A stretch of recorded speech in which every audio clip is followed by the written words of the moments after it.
Здраво, ова е 151-то издание на Видеологија со Златко Ѓелевски, дигитален краток осврт за актуелни филмски остварувања, односно спонтанна критичка анализа која е збир на први впечатоци илустрирани со подвижни слики. Денешниот репертоар е Манк на Девид Финчер, во кој станува збор за Херман Џеј Манкевич, глумен од Гери Олдман, кој има скратен рок од страна на Орсон Велс да го напише сценариото за граѓанинот Кейн за 60 денови по сообраќајната несреќа која што ја доживува, која го врзува алкохолизираниот писател за кревет. Манк е социокритички настроен врз холивудската елита, во која е протеран и решава реваншистички да го базира неговиот протагонист на животот и делото на Вилијам Рандолф Хрст, глумен од Чарлс Денс, холивудски олигарх која има власта врз филмската продукција и медиумите во своите раце. Филмот се базира на една од најголемите мистерии на филмската историја, односно кој е авторот на сценариото на прекрасниот Citizen Кейн, со оглед на тоа што Манк и Орсон се потписници на сценариото, добивајќи Оскар за него, но никогаш нема да можеме да ја дознаеме комплетната вистина за тоа што го имаме зборот на едниот против другиот. Насреде оваа недоумица доаѓа во игра таткото на Дейвид Финчер, кој го пишува сценариото за овој филм, кој потребно е да се исполира со уште неколку драфтови за доработување на споредните ликови и посоодветно решавање на самиот мизансцен, меѓутоа да не одиме 3 чекори напред, ќе се навратиме подоцна на аномалиите. Ајде да погледнеме Холивуд во која еволутивна етапа се пресликува.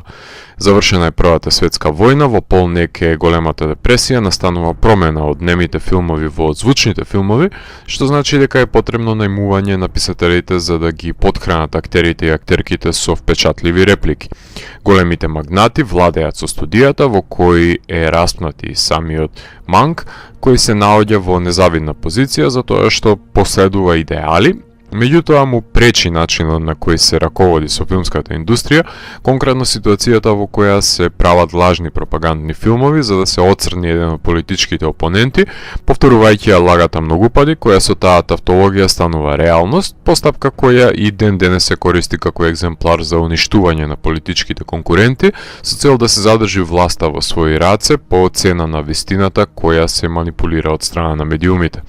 Раководителот на студиото дури ги разубедува вработените да ја преполоват платата само за да демонстрира супериорна надмоќност, составен дел од обесчовечените лакоми битија, без етички вредности, кои сакаат да глумат добредетели во јавноста, иако всушност се подли олигархи и малициозни манипулатори со расипничка доктрина, на кои очајно им треба довербата и фалоспевот од народот, налик ликот на Чарлс Фостер Кейн. Насреде оваа незавидна позиција се вплеткува Манк, кој се уште има одредени идеали и вредности кои се косат на тие на луѓето од елитата, кои го прифатиле и го избркале, меѓутоа тој одлучува да ги исмее сите нив, создавајќи го сценариото во кое ќе прикаже колку се тие всушност осамени, неисполнети и марионети во туѓите раце, налик параболата за мајмунот, која Чарлс Денс ќе ја употреби за опишување на Манк, кој е само дворски шут, за подоцна истата да ја реферира и самиот, за да потенцира дека нема намера да биде затекнат во таа улога. Многумина, вклучувајќи ја љубовничката на Хрст, младата Мерион Дейвис, глумена од Аманда Сайфрид, која додека ја штити со непотизам, ќе има вонбрачно дете кое никогаш јавно нема да го признае Хрст, заедно со неколку други споредни ликови, со оскуден удел во филмот, ќе го советуваат Манк да не го реализира делото за тоа што влегува во колосална борба со филмските титани, со кои не е подготвен да се соочи и избори, меѓутоа Манк ги слуша собствените импулси, знаејќи дека го напишал своето животно ремек дело и го менува договорот со Велс, барајќи да биде потписник заедно со него на сценариото. Колку и да го негираме фактот, филмот Манк е своевиден ремейк на граѓанинот Кейн на многу рамништа. Именно самото дело е постмодерно решено од монтажерот Крк Бекстер со испишани сценаристички флешбек секвенци со кои се изведуваат пермутации на нелинеарното чинодействие, низ кои ги запознаваме начелата кои извршиле влијание врз Манк за да го склопи сценариото за човекот, за кој 2 часа не се доволни за да го спознаеме во целост, но можеме да заклучиме каков впечаток има оставено врз светот. Режисерот Девид Финчер дури и прави реминесцентни маниристички решенија со кои го поистоветува Манк со филмот на Велс, од најочигледниот црно-бел формат со depth of field и noir естетика, со бликање на зраците низ ролетните и играта со светлото и сенките во ходниците на вилите, кадрирани од кинематограферот на Mindhunter и Raised by Wolves Ерик Месершмит. Меѓутоа, поистоветувањата може да се впрегнат не само помеѓу Хрст и ликот на Кейн, туку и помеѓу Манк и Кейн, затоа што авторот на едно дело се наоѓа во сите ликови и сите ликови за кои пишува се рефлексија на себе си, така што колку и да се обидува да пишува за другите и да го исмева нивниот живот, тој е човекот кој својата кристална топка, односно испиеното шише на алкохол ќе му падне на подот. Ревностното гневење и негодување на Велс на новите побарувања на Манк ќе го инспирираат за пишување на култната сцена во која Кейн ја излева неговата фрустрација со кршење на сценографијата во филмот. Најдиректната паралела помеѓу Манк, Хрст и Кейн може да се повлече во фамозната сцена во која се соочува Манк со моќниците на вечерата, во која сите се маскирани, небаре членуваат во медиумскиот циркус, кај што во пијан стадиум го споделува нацртот на сценариото за самотниот моќник, кој во минатото имал Дон Кихотовски идеали, прети самиот да стане тоа што најмногу го мразел, ставајќи се Манк и себе си во позиција на идеалист кој се бори против ветерници.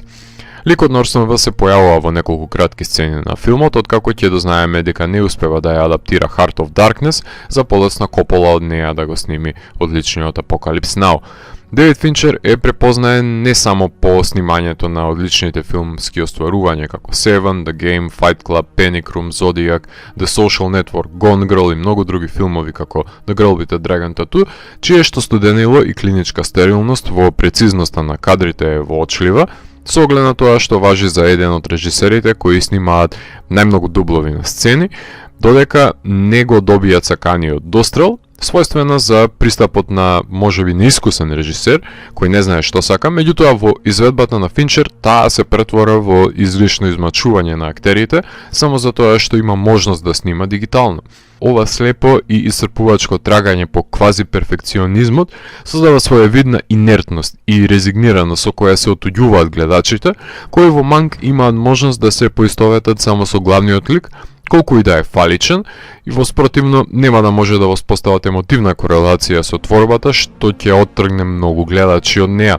Во едно сум сигурен, овој филм е печен за Академијата, која е се уште составена од сенилни гласачи, во мнозинство со голем фетиш кон златните ери на Холивуд, така што не се ни сомневам дека овој филм ќе биде преплавен со номинации на Оскарите и секако дека Гери Олдман со неговиот убедителен перформанс, Месершмит со неговата прекрасна монохроматска фотографија со излишни изгоретини од цигари на Red Code форматот 8K, како и неочекуваните херои на овој филм, кои ќе може да ги слушнете од првиот кадар, а тоа се Трент Резнор и Атикус Рос, кои на мој изненадување снимија обемен музички скор кој изобилува со свинг, со бибоп, со елегични свити кои стануваат јасна индикација за повлекување на звучната паралела со временската одредница на одвивање на филмот, алудирајќи на музичката ера во која е создадено делото, се разбира со нивен своерачен подпис.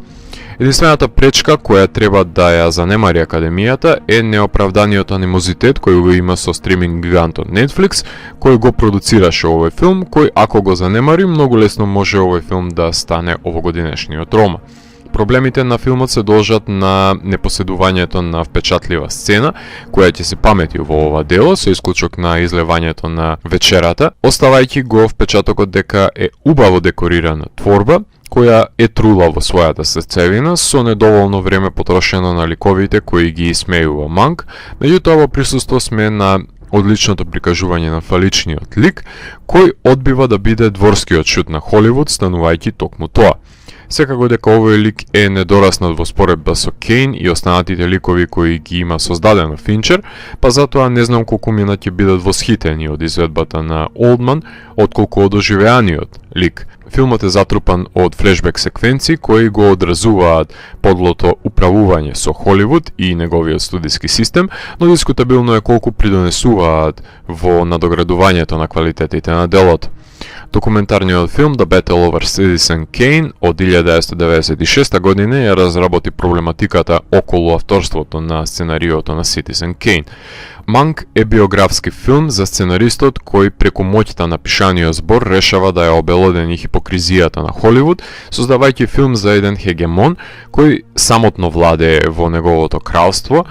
при тоа критикувајќи го патетичниот живот на неговите познајници. Творба за демистифицирање на филмската историја и прикажување на едното лице на вистината, која умее да биде манипулирана од страна на тој што ја има превласта врз медиумите. Стерилен Дон Кихотовски подвиг под дејство на алкохол. Ако морам да го евалуирам, тогаш Манк од мене има 4 од 5. Доколку ви се допадна 151-то издание на дигиталната архива Видеологија, лајкувајте го видеото, споделете го и следете го каналот. Постигнете и постанатите рецензии на виртуелната полица. И благодарам за вниманието. Поздрав!